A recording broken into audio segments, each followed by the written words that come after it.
মর্যাদা পুরুষোত্তম ভগবান শ্রী শ্রী রামচন্দ্রের শ্রীপাদ পদ্মে ভক্তিপূর্ণ প্রণাম জানাই। জগৎ জননী মা সীতা দেবীর শ্রীপাদ পদ্মে ভক্তিপূর্ণ প্রণাম জানাই।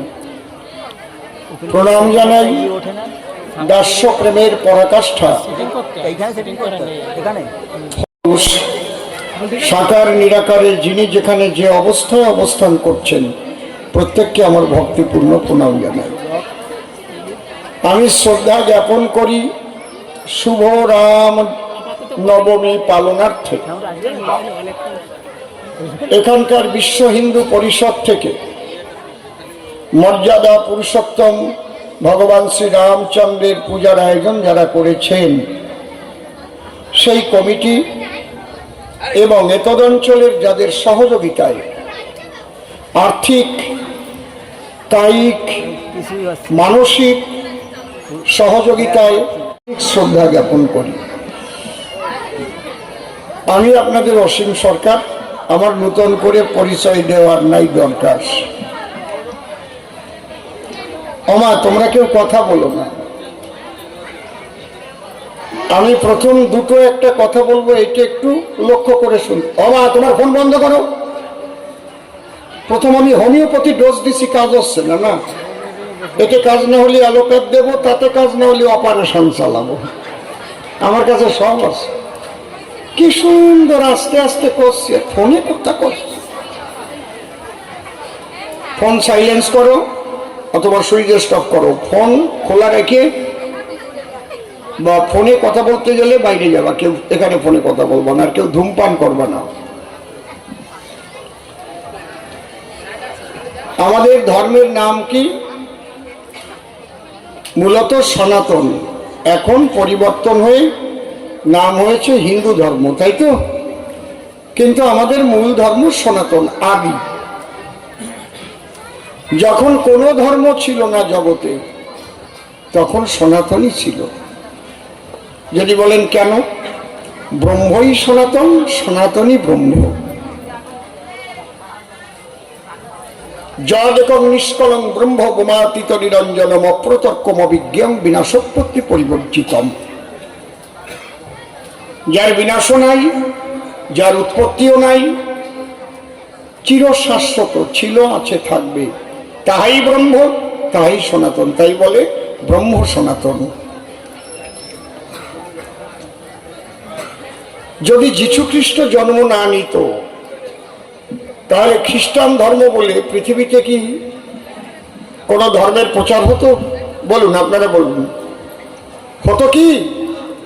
বেশ, যদি ভগবান বুদ্ধদেব জন্মগ্রহণ না করতেন তাহলে বৌদ্ধ ধর্ম নামে কোনো ধর্ম আমরা জানতাম?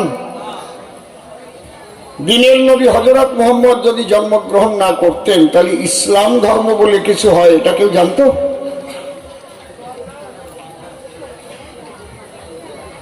যদি গুরু নানক দেবজি জন্মগ্রহণ না করতেন তাহলে শিখ ধর্ম বলে কোনো ধর্মের নাম আমরা পেতাম না।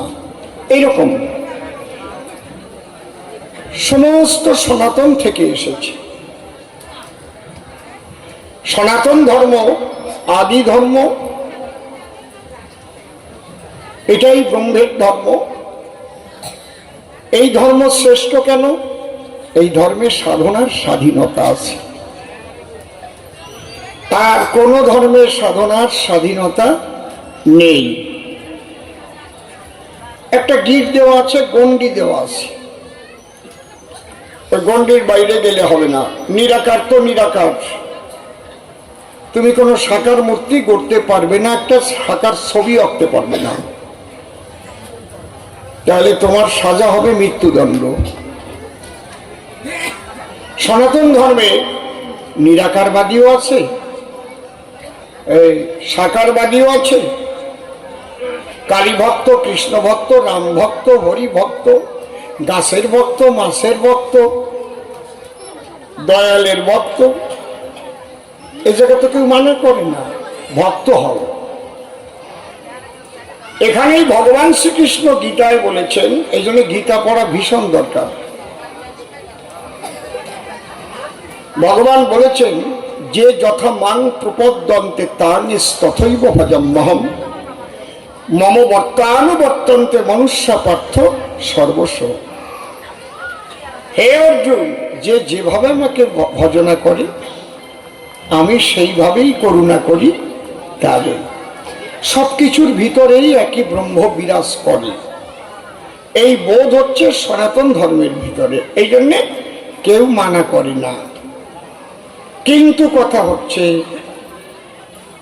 আমরা যদি ভক্ত না হয়ে বিভক্ত হয়ে যাই, যে প্রশ্নটা করেছে, বিভক্ত হলে কিন্তু আমাদের ধর্মের রক্তক্ষরণ হবে, আমরা দুর্বল হয়ে যাব।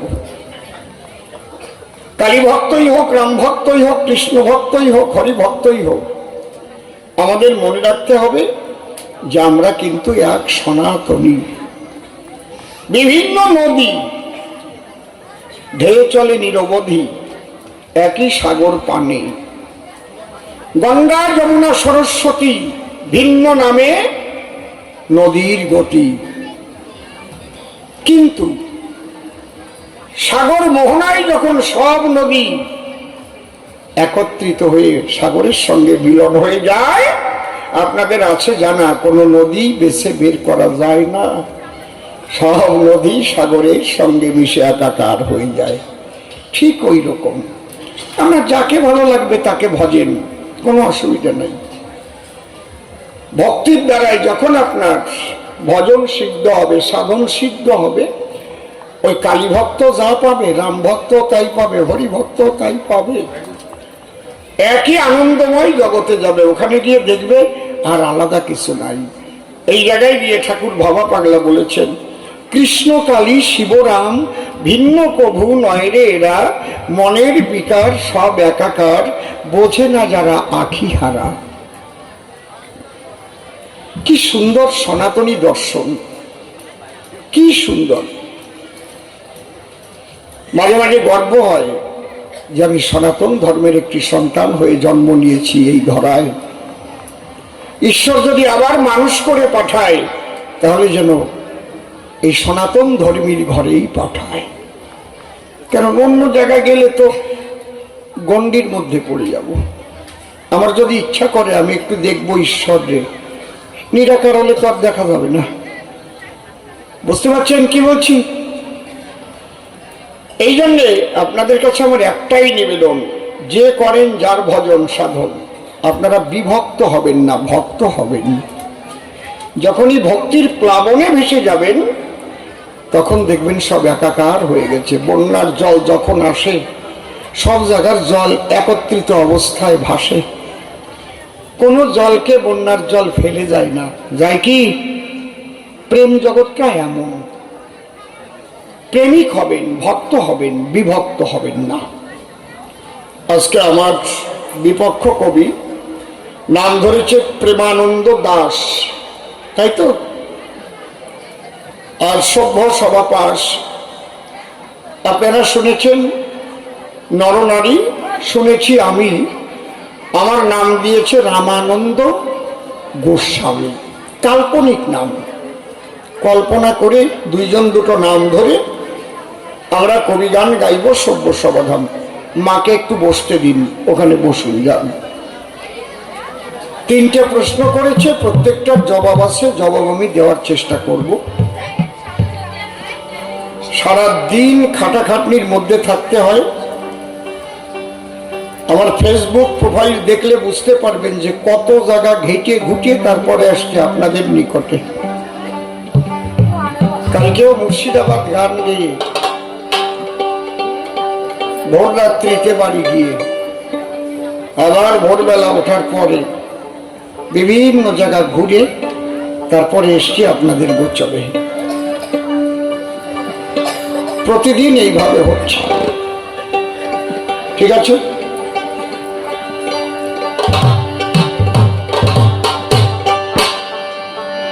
আমরা একটা ধ্বনি দেব, মায়েরা উলুদ ধ্বনি দেবেন, তারপরে গান গেয়ে আমি জবাবের মধ্যে যাব। জয় জয় রামানন্দ, হরি হরি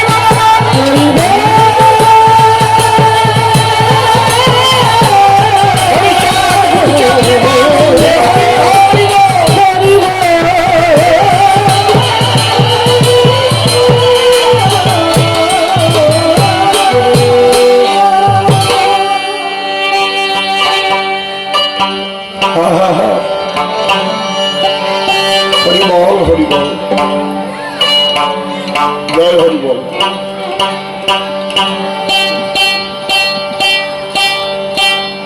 দোতারাটা একটু বড় বাক্সে দাও, খালি এটা টিন টিন করতেছে। হ্যাঁ, বড় বাক্স।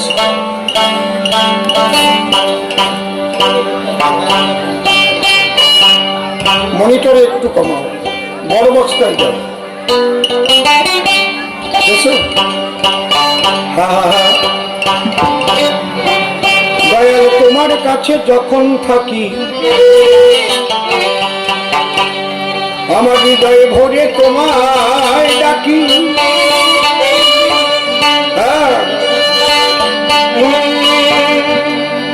ওরে তখন কত ভালো লাগে আমারে দয়া।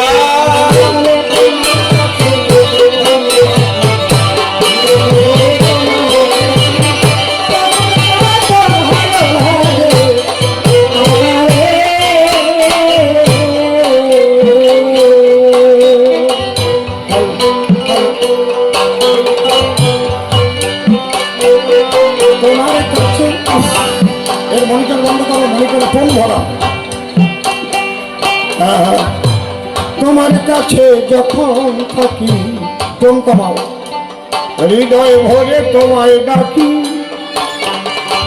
ওরে তখন কত ভালো লাগে আমাদের মতো করে। তোমার কাছে যখন থাকি, হৃদয় ভরে তোমায় ডাকি। তখন কত ভালো লাগে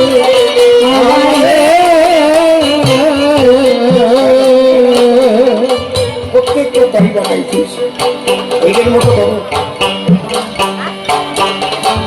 তোমার সুন্দর মনিটার বন্ধ করে ঠিক করো। দর্শন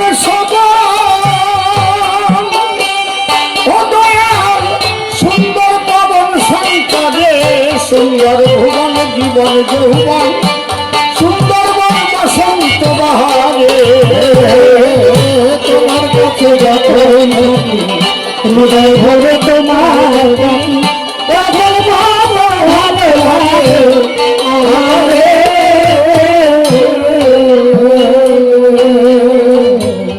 ও দয়াল রে। আমি তোমায় ছেড়ে যখন দূরে যাই,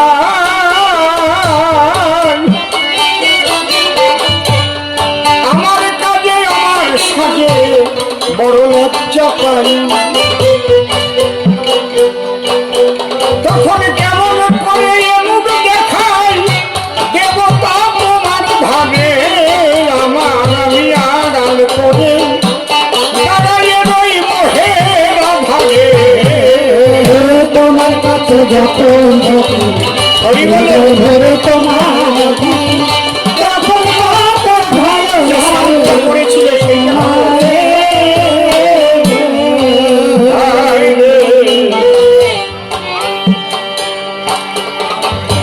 আমি চাহি না যখন তোমার দিকে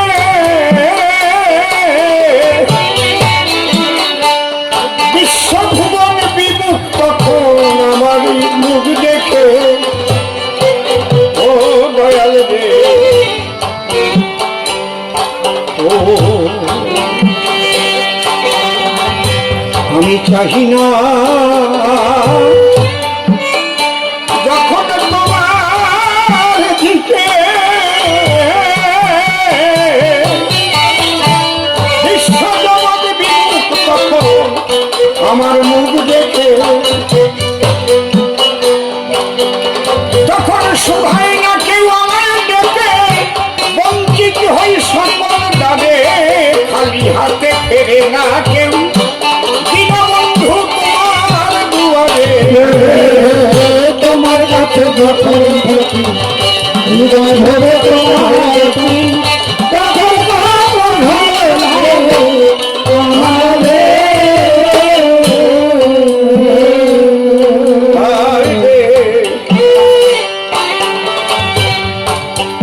প্রভু কান্ডারি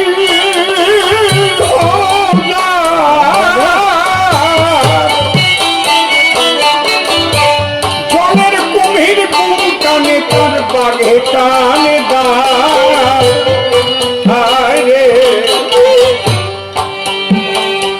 তুমি প্রভু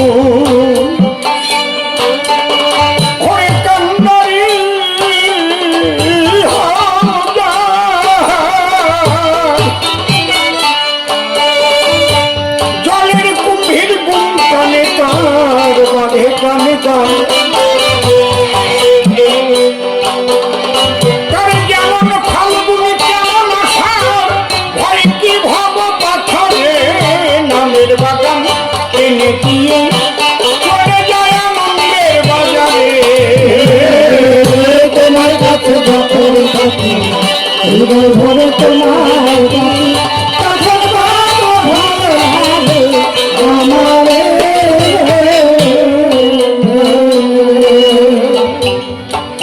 রাম সীতার যুগল পদ্ম হৃৎপদ্মে করে আনন্দ শুদ্ধ চিত্তে প্রণতি জানায় সাধুগুরু বৈষ্ণব হেরি আছেন যত নরনারী প্রত্যেকের চরণ ধরি সশ্রদ্ধ প্রণাম জানাই।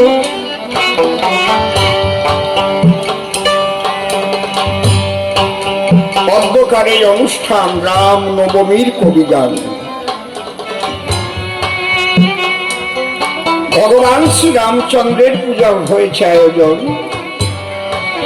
সেই উপলক্ষে অদ্বৈত সভাকক্ষে কবিগান গাহিতে নিমন্ত্রিত আমরা দুইজন। সে কথা নাই বলা দরকার, বিপক্ষে নির্মল সরকার আর আমি অসীম সরকার দিলাম দর্শন।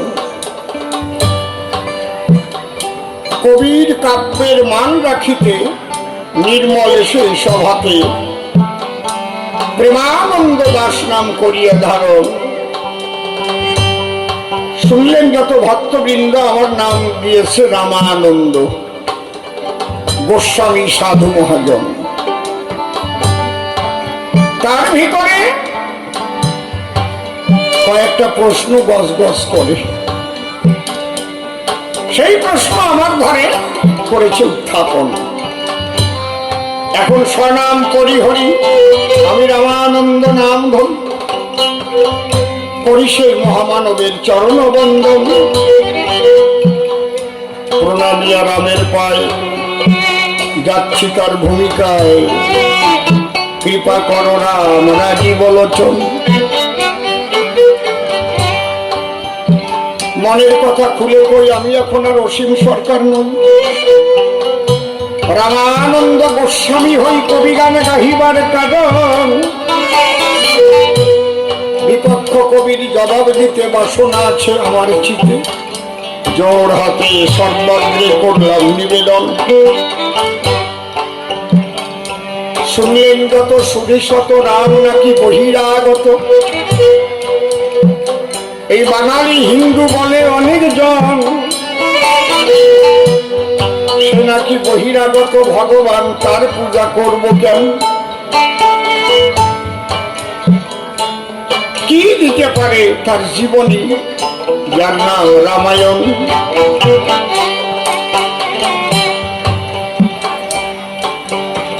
এখন আমি তোমাদের যদি বলতে যাই তোমার বাড়ি কোন জায়গায়, বলতে পারো সাধু ভাই? তুমি ছিলে কোথায়, এলে কোথায়, যাবা কোথায়? তুমি রামচন্দ্রকে বলছো বহিরাগত, তাই তো? এই কথা বলে না। তুমি জন্মের পূর্বে ছিলে কিনা জবাব দেবা। যদি থেকে থাকো কোথায় ছিলে বলে যাবা, পারবা? তোমার বাবা, তার বাবা, তার বাবা, তার বাবা, তার বাবা, তার বাবা, তার বাবা, তার বাবা, তার বাবা, তার বাবা, তার বাবা, তার বাবা, তার বাবা, তার বাবা, তার বাবা, তার বাবা, তার বাবা, একবারে গোড়ায় বাবা বলতে পারবা? তারা কোন জায়গায় গেছে? ভারতে আছে না আমেরিকায় গেছে না জাপানে গিয়ে জন্ম নিয়েছে? বহিরাগত। এর চাইতে সংকুচিত চিন্তাধারা থাকতে বলে পারে বলে আমার মনে হয় না।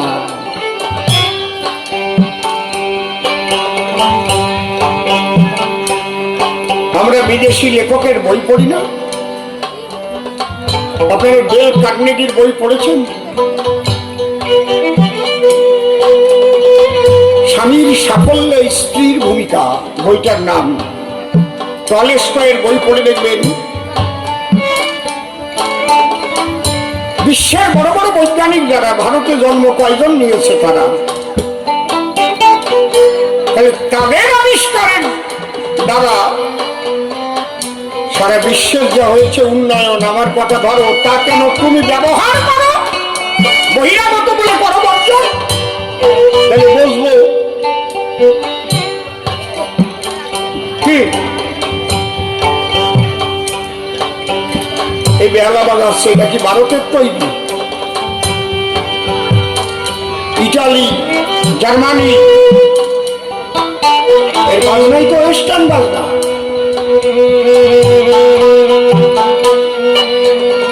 বাঙালিদের বাজনা বাংলা ঢোল আর বাঁশি, দোতারা, হারমোনিয়াম, এটা কি বাঙালির সম্পদ? আমার কাছে বলুন দেখি, জার্মান জুবলেট রেট না হলে ভালো বাজে কি? এই গ্রামটার নাম কি? ফুলতলা। ফুলতলা কোন পাড়া এটা? মন্ডলপাড়া। কি মোড়? মন্ডলপাড়া নতুন মোড়। এখান থেকে হাবড়া স্টেশনে গেলে যদি কেউ জিজ্ঞেস করে বাড়ি কোন জায়গায়, মন্ডলপাড়া নতুন মোড় বললি শুনবেন, আগে বলতে হবে না ফুলতলা, তাই তো নাকি? মনে করেন এখান থেকে আপনি শিলিগুড়ি গেলেন, বাড়ি কোন জায়গায়? মন্ডলপাড়া ফুলতলা পাবে না, পাবে না কেন?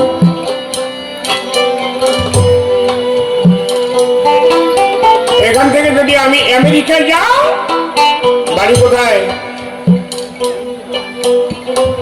নতুন মোড়, মন্ডলপাড়া না?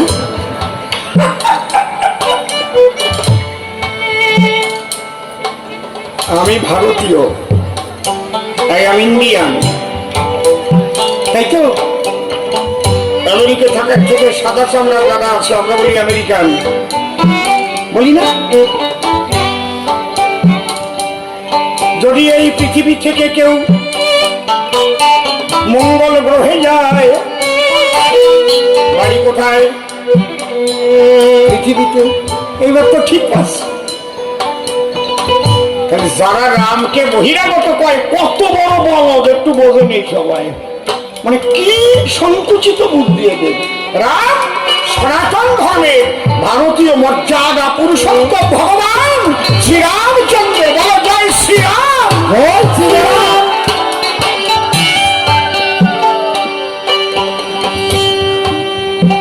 যে বলছো বহিরাগত, তুমি আগে বলো সতত তুমি সনাতনী হিন্দু কি না, তোমার মধ্যে ভেজাল আছে সেই দেখো। তোমার মাদার টিনসারের দোষ আছে নাকি সেই দেখো। যদি তুমি সনাতনী হও, তাহলে সনাতন ধর্মের একজন অবতারকে তুমি বহিরাগত করো। এই পালা কিন্তু আজকে এই 51 বছর গানের বয়সে আজকে করতেছি, কোনোদিন করি নেই। তোমরা কইছে একটু এরকম পালা করেন তো, নতুনত্ব। আমার মুখ খুললি কি বেরোবে তা আমি বলতে পারি না। আজকে বাবা বসে পড়ো বাবা।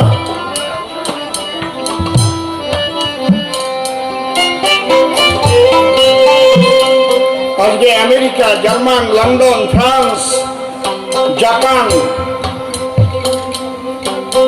Australia, Britain, Netherland, Holland, Poland, Belgium, পৃথিবী 128টে দেশে রাধাকৃষ্ণ মন্দির স্থাপিত হয়েছে। তারা তো বলে না রাধাকৃষ্ণ বহিরাগত, চৈতন্য মহাপ্রভু বহিরাগত।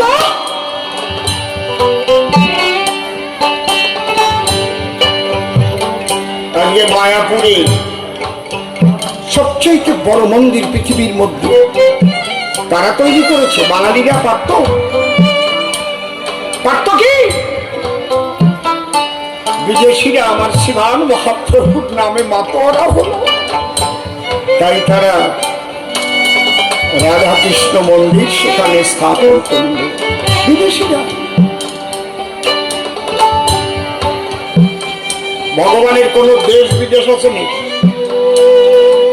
ভাগবত দেখো পড়ে লেখা আছে তার ভেতরে যিনি ঈশ্বর তিনি উল্লম্ভ ত্রিশীল, অর্থাৎ দাঁড়িয়ে বলি সবার সান্নিধ্যে স্বর্গ মর্ত পাতালের ঊর্ধ্বে অনন্ত অনাদি অসীম তার বিচরণ। খালি অল্পটু নিয়ে ভগবান হয় নাকি? এইটুক নিয়ে আমাকে ভগবান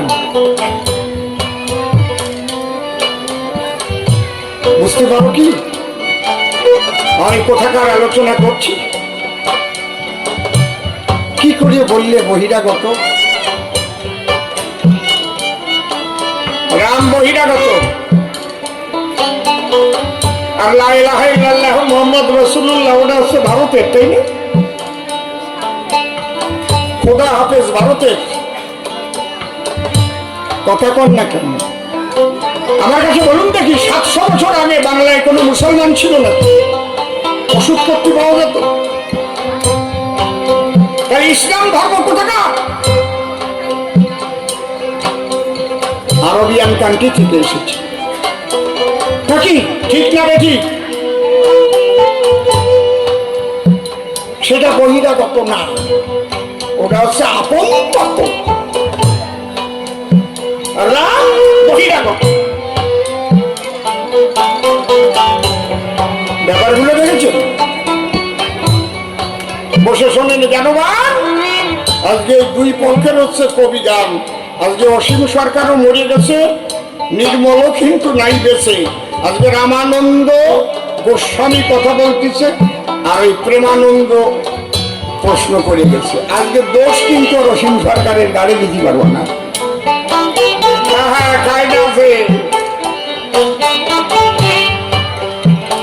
কল্পনার সূত্র ধরে আমি রামানন্দ গোস্বামী আসলে তাই প্রশ্ন দিয়েছে রামানন্দের ধারে, রামানন্দ জবাব করেছে তার। বসে শোনেন বিজ্ঞ শ্রোতা, আজকে হবে খাঁটি কথা। কে বহিরাগত আমি দেব সমাধান। প্রথম কি বুঝালাম? যে আমি জন্ম কোথা থেকে এসেছি, মাতৃগর্ভে প্রবেশ করে আমি প্রসব হয়েছি। আগে কোথায় ছিলাম আমি জানি না।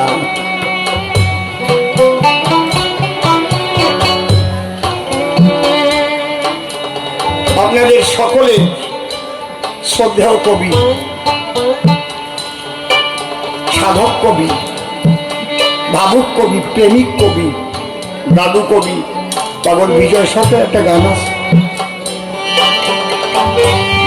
কোথা হতে এসেছি এই দেশে ও আমি, এই কোথা যাব দিবসেরই শেষে, ওরে আমার আপন দেশে খবর জানা।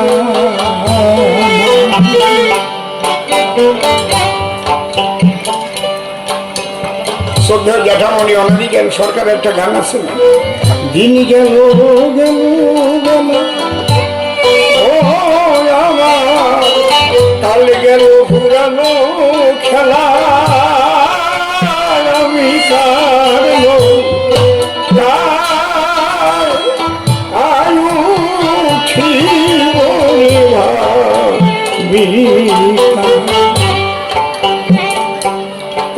কে কোথাকার, কোথায়কার ঠিকানা কেউ আমরা জানি না। বিশ্ববিখ্যাত গায়ক নকুল কুমার বিশ্বাস ভাইটি আমার, তার একটা গান আছে না, তোমার বাড়ি কই গো দিদি,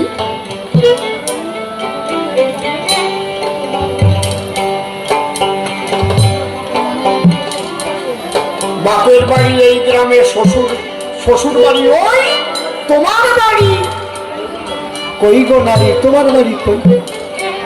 একটা তোমার বাপের বাড়ি আর একটা তোমার শ্বশুর বাড়ি, তোমার বাড়ি কোনটা?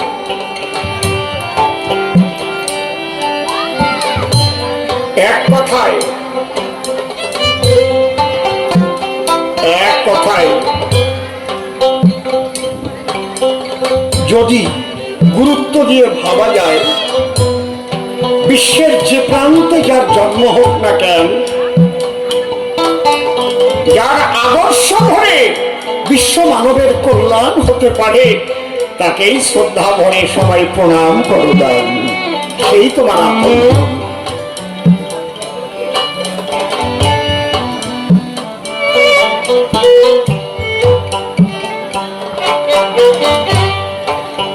এক সাধুর সঙ্গে আমার দেখা হয়েছিল, 130 বছর বয়স তার। ভোর 4টার সময় দত্তফুলা থেকে হেঁটে উঠেছে বগুলায়, মাঘ মাস, কুয়াশার ভিতর, প্রচন্ড শীত। আমি ফার্স্ট ট্রেন ধর্মগুলো বসে আছি, সারাদা কিচ্ছু পরা নাই, একটা লেংটি, একটা জোলা আর একটা ত্রিশূল।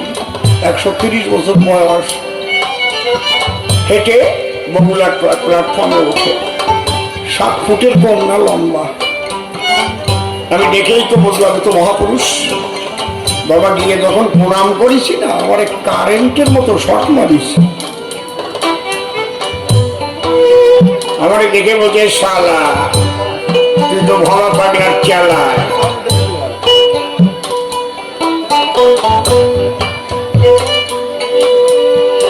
আমি বললাম, সাধু বাবা তোমার নাম কি? বলল, এবারে দেহটার নাম।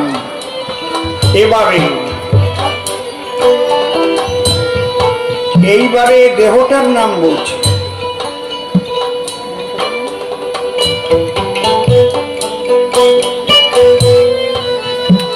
সবার নামটা মনে করেন।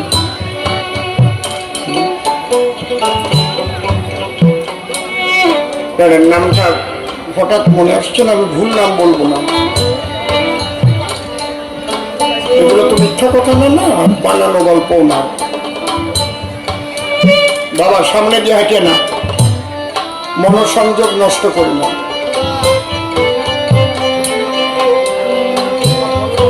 হ্যাঁ, শিবানন্দ, শিবানন্দ গিরি।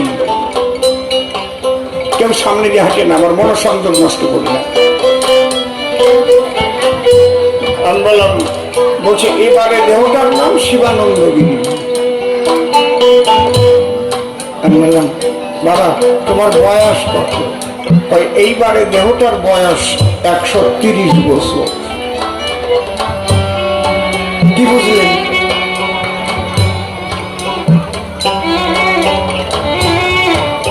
তাহলে আত্মা দেহ ধরে, আত্মা দেহ ছাড়ে।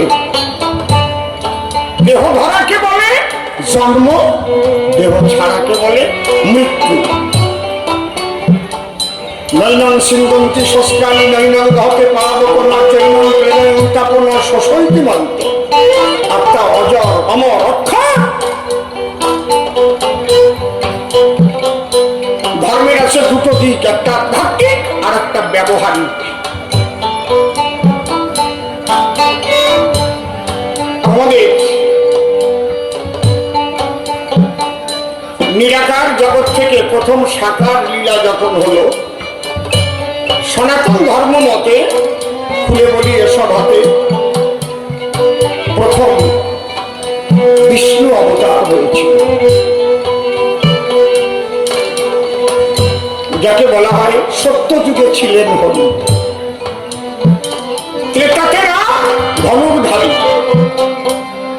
সাগরেতে নন্দের ঘরে খেলেন মাখন চুরি করি, কলিযুগে নবদ্বীপে নাম ধরিলেন গৌর হরি। কলির শেষে ওরাকান্দি এসে নাম নিলেন শ্রী হরি। হরি বল, হরি বল, হরি বল। তাহলে সনাতন ধর্ম মতে আমাদের এ ভারতে এরা হচ্ছে আমাদের অবতার পুরুষ। প্রত্যেকেই এসেছেন এবং বিশ্ব মানবের কল্যাণের জন্য আদর্শ দান করেছেন, দর্শন দিয়েছেন। একটু পরে আমি সেগুলো আলোচনা করে শোনাবো। মূলত বহিরাগত কখনো নাহি হয়।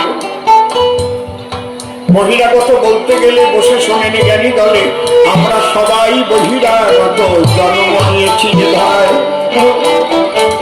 কোথায় ছিলাম তা জানি না, মনে একবার করুন ধারণা, আবার কোথায় যাবে মানুষ তাও জানা নাই। তাহলে যাদের আদর্শ ধরে বিশ্ব মানবের কল্যাণ হতে পারে, তাদের সিপাত পদ্মে ভক্ত